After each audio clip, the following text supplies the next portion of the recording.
à vous et bienvenue sur ma chaîne pour votre lecture intuitive de ce mois de juillet 2023. J'espère que vous allez tous très bien. Merci d'être là. Alors, voyons voir pour vous ce que nous avons en juillet. Arcane majeur, on a la tempérance ici dans votre vie sentimentale et on a la grande prêtresse en fin de mois pour vous. D'accord? Sinon, on a des coupes, des deniers, des coupes, des épées, des deniers, des épées. Pas de bâton. Ça m'a l'air d'être un mois particulièrement concentré sur la réflexion, sur l'écoute intuitive de ce qui se passe en vous. Comme si votre corps était une caisse de résonance et que tout ce qui se passe à l'intérieur de vous, derrière cette muraille ici, tout ce qui se passe à l'intérieur de vous va remonter au conscient, va remonter au mental et va vous pousser peut-être dans une direction ou dans une autre. On a deux cartes ici qui nous parlent un petit peu de changement de direction. On va voir, on va entrer dedans, on va essayer de comprendre. Toujours est-il que l'énergie de ce mois de juillet, c'est les amants. Alors, les amants, donc c'est l'énergie de l'extérieur. Ça ne vient pas de vous, c'est l'extérieur. Les amants peuvent nous parler d'une rencontre avec une âme sœur, oui, tout à fait. Mais auquel cas, ça vous place face à de grandes décisions, de chamboulements de vie avec lesquels vous n'êtes pas forcément à l'aise. Ou alors, les amants peuvent aussi être une énergie qui vous invite à vous regarder, vous, nu comme un verre, face à la glace. Qui êtes-vous réellement?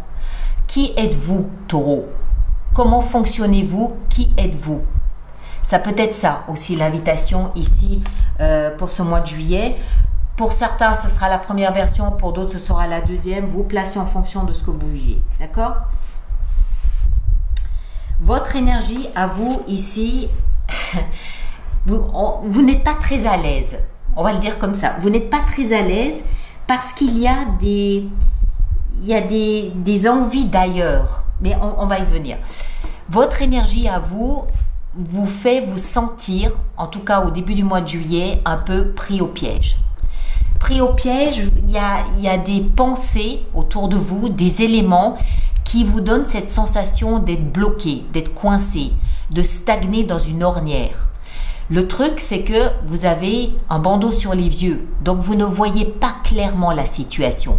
Vous avez l'impression d'être bloqué et coincé, mais dans les faits, ça peut être différent. Les faits vous poussent, eux, à vous intéresser, à donner du crédit à votre intuition. Vous comprenez, comment dire, c'est pas une ambivalence, il y a deux énergies. D'emblée de jeu, il y a beaucoup de pensées, mais des pensées qui sont pas tournées vers le positif. Des pensées, je suis bloqué, je suis coincé, je sais pas où aller, je suis dans une ornière, oh mon Dieu, mais comment je vais m'en sortir? Alors que intuitivement, tout vous pousse dans une direction. Mais est-ce que vous allez y aller? That's the question. Pour ceux d'entre vous pour qui c'est une rencontre amoureuse, ça peut être perturbant. Pour les autres, le fait de vous voir tel que vous êtes, imaginez, vous vous mettez nu devant une glace et vous posez cette question, qui suis-je?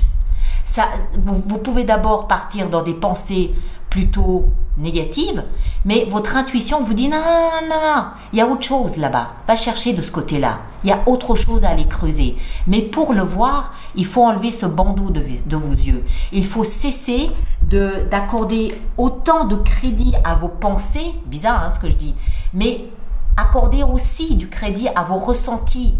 Qu'est-ce que vous ressentez intuitivement en vous? Est-ce que ça peut vous pousser ailleurs? Auquel cas, écoutez cette intuition. Je m'explique, vous allez comprendre où je veux en venir. Ce que vous voulez le plus, c'est partir. Vous voulez partir, fuir, partir. Vous voulez changer de région, changer de ville, changer de pays, changer de maison, changer de travail, changer de partenaire, changer de vie. Vous voulez, on dirait qu'il y a une fuite. Pourquoi? Est-ce que c'est ce que vous voyez qui vous déplaît ou est-ce que c'est pour aller rejoindre quelqu'un ou quelque chose? 6 d'épée, je veux partir. Ce qui va vous aider à partir, c'est les 3 épées que vous avez dans le cœur. Il y a ici une blessure d'amour-propre, une blessure d'humiliation, de perte de dignité. Pourquoi? Je ne sais pas. Je ne sais pas ce qui s'est passé, je ne sais pas comment vous êtes arrivé à avoir ces 3 épées dans le cœur. Toujours est-il que vous vous en rendez compte, vous le ressentez et vous voulez partir. À moins que vous ne souhaitiez partir avant d'avoir 3 épées plantées dans le cœur. C'est possible aussi. D'accord? Le défi, ça va être de préserver votre autonomie, de préserver votre indépendance, de préserver votre sensation de sécurité, que ce soit sur le plan matériel ou que ce soit sur le plan de vos principes, de vos valeurs à vous. Vous pouvez être en danger dans votre vie professionnelle et vous sentez qu'il faut partir avant que la société ne boive la tasse. Ça peut aussi être le cas. Je ne peux pas donner, c'est une lecture générale. Pour en savoir plus, allez voir votre signe ascendant, votre signe lunaire et vous faites la synthèse des 3. Mais il y a quelque chose ici, au niveau de la réflexion, au niveau de la pensée, au niveau du mental, qui vous dit taillot, d'accord? Et intuitivement, vous sentez qu'il y a un autre chemin qui se dessine. Intuitivement, vous comprenez qu'il faut préserver ce que vous possédez à tous les niveaux et qu'il faut peut-être commencer à anticiper ce mois de juillet et à éventuellement penser à bouger. On continue, on va essayer d'en savoir plus. Vie sentimentale, il s'agit ici de tempérer, de modérer, de trouver une harmonie, de trouver un équilibre dans votre vie sentimentale. Peut-être que une rencontre vous donnera envie de tout plaquer et d'aller voir ailleurs, ou peut-être que le fait de vous interroger face à un miroir va vous faire prendre conscience de certaines choses. Vous aurez peut-être l'impression d'être pris au piège dans une relation, auquel cas on calme le jeu. Pour commencer, arcane majeur, hein? Donc c'est important. On calme le jeu, on tempère, on harmonise. On retrouve une forme de stabilité, les 2 pieds bien à plat et on réfléchit. Qu'est-ce qu'on veut faire? D'accord? La tempérance, son nom indique bien ce à quoi elle vous invite. À tempérer, à modérer, les hauts comme les bas. C'est un peu les montagnes russes. Donc on tempère, on calme le jeu, on attend. Il n'y a pas de précipitation ici à avoir. Il faut être sûr de ce qu'on ressent. Il faut être sûr des faits. Et à partir de là, tout en préservant sa sécurité, on pourra avancer nos pions petit à petit. Vie professionnelle, à mon avis, c'est là où ça va se profiler. Là aussi, on part. On envisage de partir. On comprend que sur le plan émotionnel, il n'y a plus de saveur, il n'y a plus d'intérêt, on n'est plus nourri émotionnellement. Alors, ça peut être le travail lui-même, ça peut être les collègues de travail, ça peut être la société pour laquelle on travaille, je ne sais pas. Mais émotionnellement, on est en deuil, d'accord? On a nos 3 coupes ici qui sont renversées, on a atteint le maximum de ce qu'on pouvait atteindre. Pour pouvoir continuer à évoluer, il faut se tourner, voir notre potentiel d'avenir professionnel et prendre son envol dans une nouvelle direction. En attendant, il y a un deuil à faire, il y a un lâcher-prise à faire, il y a une prise de conscience que là où on est, c'est fini. Encore une fois, ça peut être un métier, ça peut être un poste, ça peut être pour une société, ça peut être par rapport à des collègues, je ne sais pas. Peut-être que vous resterez dans la même société, mais à un autre poste. Toujours est-il qu'il y a vraiment la prise de conscience que ce statut-là, c'est fini. D'accord? Donc, ça peut être ça, ici. Hein? Ça peut tout à fait être votre vie professionnelle qui doit changer, qui va évoluer, ou alors c'est vos finances, pour une raison ou pour une autre. Il y a quelque chose qui va vous pousser à aller voir ailleurs. Ce qui me rassure dans tout ça, la clé de voûte et le point positif de toute votre lecture, c'est ça, c'est vous. C'est la dame de denier, la reine de denier. La reine de denier peut nous parler d'un signe de terre, comme vous, Taureau, Vierge, Capricorne. Un signe de terre avec un principe féminin accentué, mis en exergue. Donc ça peut parfaitement être vous, c'est ce que je pense, mais ça peut aussi peut-être être quelqu'un d'autre qui vient vous épauler, qui vient vous écouter, qui vient vous soutenir en vous apportant des conseils concrets, tangibles, en vous apportant peut-être de l'aide concrète, tangible, voire financière. C'est possible que ce soit quelqu'un de l'extérieur qui soit là, qui soit présent pour vous. Moi, je crois que c'est vous. Je crois que tout ça ici, vous le vivez avec beaucoup de recul. On l'a vu, le défi, ça va être de préserver votre sécurité. Sécurité à tous les niveaux.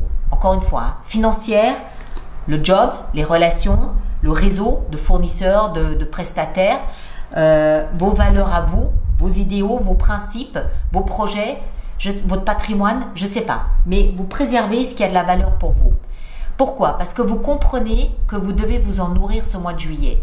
Vous comprenez que c'est votre socle. C'est comme, pardonnez-moi l'image, mais c'est comme une mamelle à laquelle vous allez vous allaiter. Vos principes, votre force, vos valeurs à vous sont comme une mamelle à laquelle vous allez vous allaiter tout ce mois de juillet. Donc vous êtes conscient que vous devez vous préserver, vous êtes conscient que vous devez vous privilégier, vous mettre en priorité et le reste suivra.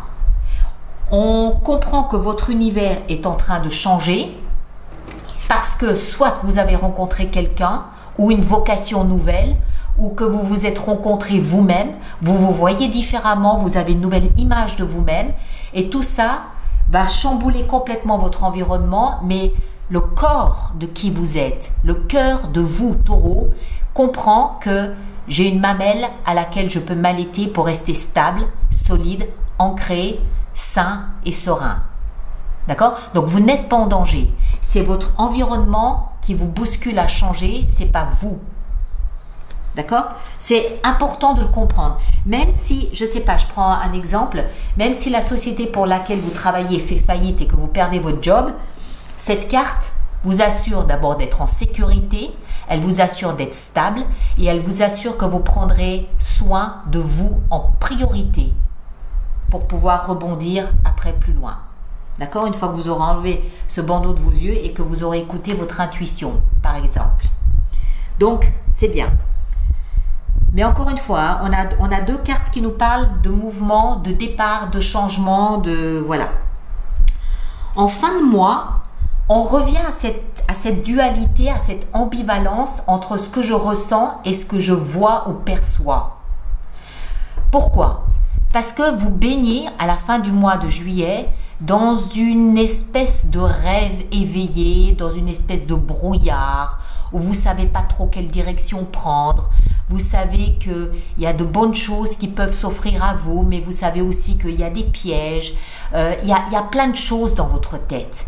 Il y a plein de possibilités. Mais vous ne savez pas vraiment où aller. On l'a vu, vous vous sentez bloqué, coincé. Que ce soit vie professionnelle, vie sentimentale ou vie d'une manière générale, vous ne savez pas comment est-ce que je dois dire ça. Vous savez que vous pouvez avancer, vous savez que vous devez avancer, mais vous ne savez pas avec précision dans quelle direction aller. Parce que dans votre tête, il y a plein de projets qui se bousculent, il y a plein d'idées qui se bousculent, il y a plein de perceptions différentes qui se bousculent. Là, encore une fois, qu'est-ce qu'on fait? Vous êtes invité encore une fois à faire confiance à votre intuition. La grande prêtresse, c'est l'arcane majeur de la lune, quelque part, j'ai envie de dire. Ça veut dire plongez à l'intérieur de vous. Voyez ce qui se passe derrière le rideau. En vous, votre intuition, cette petite voix intérieure, où est-ce qu'elle vous guide? Elle vous guide à sortir de cette brume, mais encore faut-il que vous lui accordiez du crédit. D'accord? Encore faut-il que vous l'écoutiez.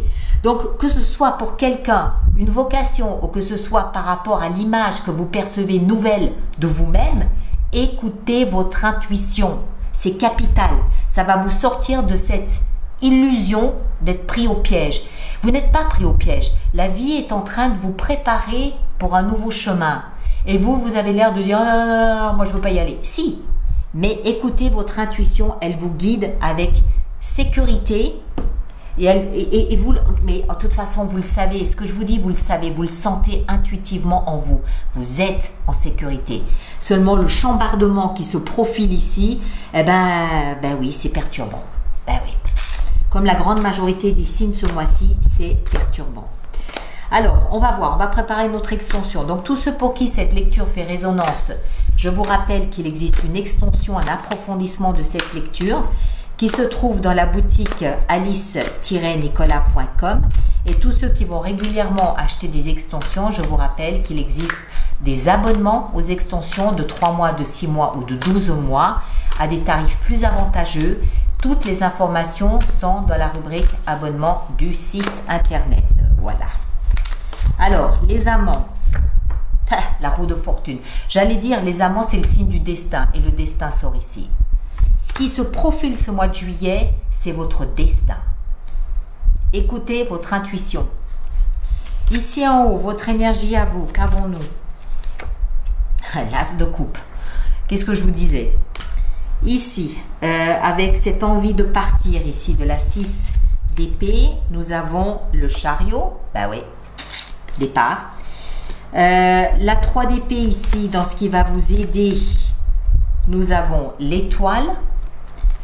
La 9 de denier, dans le défi à relever, nous avons le valet de coupe, magnifique.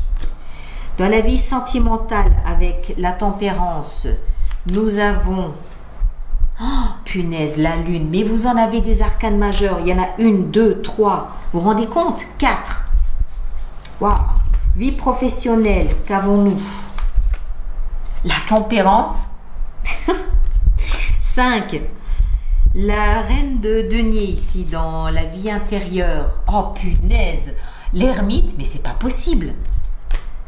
La seule carte, les deux seules cartes qui ne soient pas arcanes majeures sont l'as de coupe et le valet de coupe. Et en fin de mois, le dernier arcane majeur, l'empereur. C'est hallucinant. Vous allez vous en souvenir de votre mois de juillet. Moi, je vous le garantis.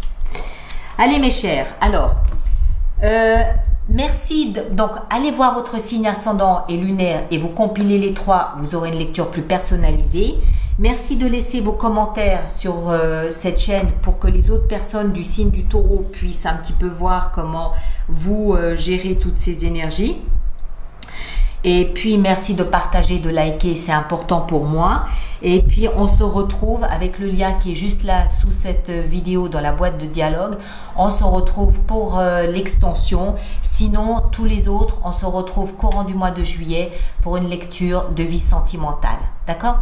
Prenez grand soin de vous et à bientôt. Merci beaucoup.